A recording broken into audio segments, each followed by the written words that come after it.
been performing really well all across the world. Yeah. We were talking about this thing of, it's difficult, man. It's this rage bait thing. Joe, I think these platforms are getting away with a lot. Yeah. With a lot. Yeah. Because it means that over time, they aren't regulating their content. Mm-hmm. And more importantly, it's like anything goes these days on social media. Yeah. Anything goes, I've noticed. And do you think we're blaming the content creators and, shying away from like blaming the platforms themselves? Because if you are a content creator, that's your job. I mean, it's 2025. That's your job. And your job is to get numbers and get money. And I don't know who we're talking to recently and saying, yeah, there was a time when I was in a lot of trouble on social media. Yeah. And there was a rage bait situation that took place, but my numbers skyrocketed. But like they say, all publicity is good publicity. So even though I raked up my numbers through rage bait, I still got a lot of money and campaigns from brands because of the numbers themselves. And brands also should be responsible, right?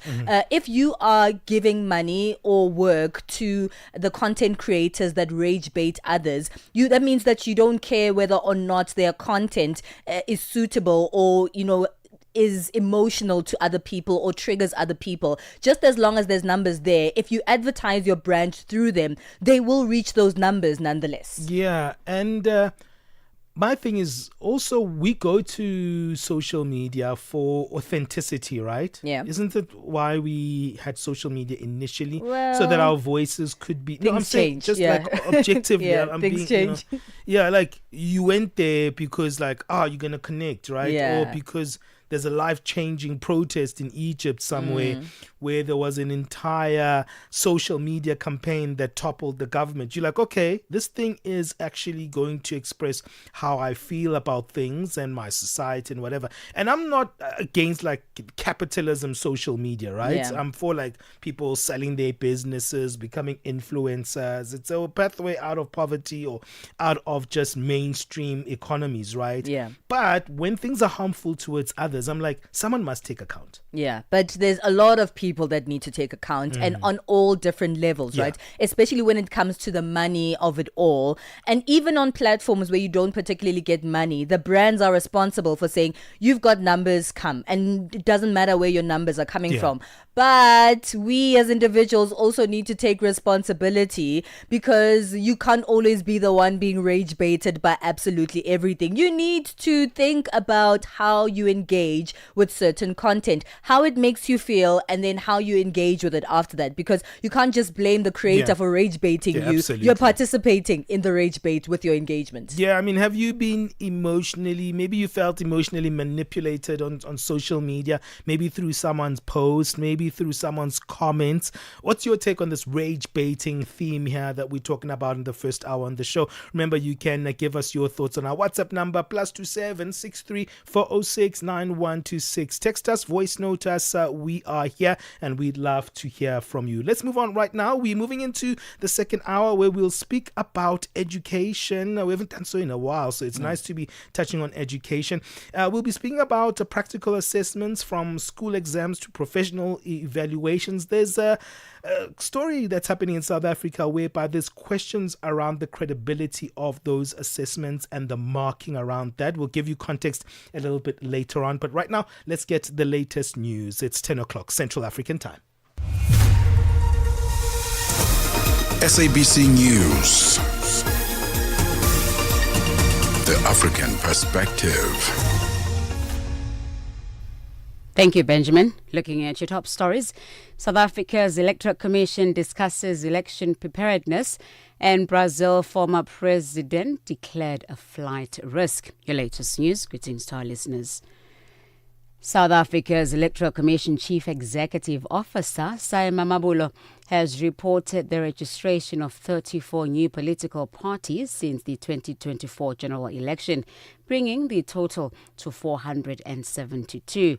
Mamabulo has briefed the media on key preparations for the 2026 local government elections. He confirmed that municipal councils' 5-year terms will end in November 2026, with elections scheduled between November 2026 and January 2027. The commission will hold information sessions for political parties and independent candidates starting in November this year. Mamabulo explains. So as we prepare for the 2026 elections, citizens are reminded to register to vote in voting districts of the wards where they are resident. A registered voter who has moved since they last registered is urged to check and, if necessary, to update their address details to ensure that they are registered in a ward linked to their new place of residence. Voters may register, inspect, and update their details by visiting registertovote.elections.org.za. Judges Meta Advocacy Organization in South Africa says the suspension of Justice Department Director General Advocate Dr. Mashabane and Deputy Director General Jabuhla Chwayo in the ICT division was unexpected. This follows their failure to ensure that Madlanga Commission could start as scheduled on the 1st of next month. A new date for the commencement of the Commission of Inquiry into Criminality, Political Interference and Corruption is not yet known. A full investigation and disciplinary process are underway. Judges Meta Research and Advocacy Officer Mbegezeli Benjamin says Justice Minister Mamulo Gokubai's decision to place the two senior officials in immediate suspension could be hasty. Accountability is always a good thing, so it's important to see steps towards accountability being taken. However, in the context of this issue, we don't really have enough detail to check whether it is in fact a correct decision to suspend two very senior officials over issues relating to procurement, especially because the commission was only announced a few weeks ago, and it would have been expected that it would take a bit of time to get the system set up. And so it's quite surprising to see that within a few days that these two senior officials are suspended over lapses that relate to procurement for the commission. Meanwhile, Justice Minister Mamulo Gokubay says she can't dictate when the commission will commence. On the issues around the date, unfortunately, as I said earlier on, I'm not allowed to be the one that dictates to the commission when can they start. Our responsibility is to ensure that what they require to do their work is in place with the timeframes that we have provided. Political parties in Botswana have reacted differently to the declaration of the state of public health emergency in the landlocked country. President Dumabogo made the announcement yesterday following widespread reports of shortage of medical supplies in public clinics and hospitals. The Botswana government says it intends to raise $181 million by the end of next month and tasked Botswana Development Corporation with the responsibility of securing that amount through local and international investments. The first batch of medical supplies left the capital Gaborone, going to remote areas where soldiers will be responsible for the distribution. Dr. Alfred Marigele of Botswana Democratic Party says this shows the collapse of governance in the country. Lastly, a judge in Brazil has declared the former President Jair Bolsonaro a flight risk and has placed him under round-the-clock surveillance while he awaits the verdict of his criminal trial. He faces up to 40 years in prison if convicted of plotting to overturn the results of the 2022 election. The BBC's Will Grant reports. He is already subject to house arrest. This strengthens that, if you like, that it's around-the-clock surveillance. It said that it needed to be done discreetly. Nevertheless, officers will be around his home. It is, if you like, a ramping up of the surveillance and the control of the former president. Now, that's not going to go down very well with his supporters in Brazil, but nor with his supporters in the Trump administration, where he obviously has very, very strong support. Recapping on your top story, South Africa's Electoral Commission Chief Executive Officer Saima Mabulo has reported the registration of 34 new political parties since the 2024 general election. Mamabulo confirmed that municipal councils' 5-year terms will end in November 2026, with elections scheduled between November 2026 and January 2027. Now, for any news stories you'd like to share with us, please send us an email to newsroom@channelafrica.co.za or call us at +27 11 714 4459. Channel Africa News, I'm Onele Tsinzi.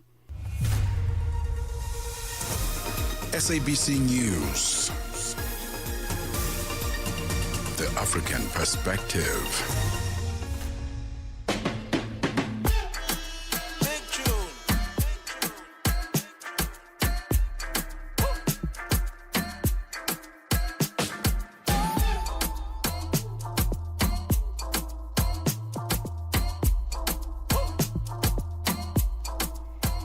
6 minutes past 10 Central Africa time. This is the second hour of On the Move right here on Channel Africa. Do join us. We'd love to have you. And if you've just joined us, there's so many platforms that you can engage with us on. First of all, by listening live on the SABC Plus app on our website, www.channelafrica.co.za, as well as our audio bouquets, DSTV 802 and OpenView HD channel 6 to 8. We're going into education in this hour of the show. And sometimes we think, okay, it's quite straightforward, right? You go to school, you study, you write your exams, you're assessed on them, and then you either pass or fail. That's completely up to you. But what if we said it's not completely up to you? What if there were other biases that exist through the assessment process that might actually be unfair to you?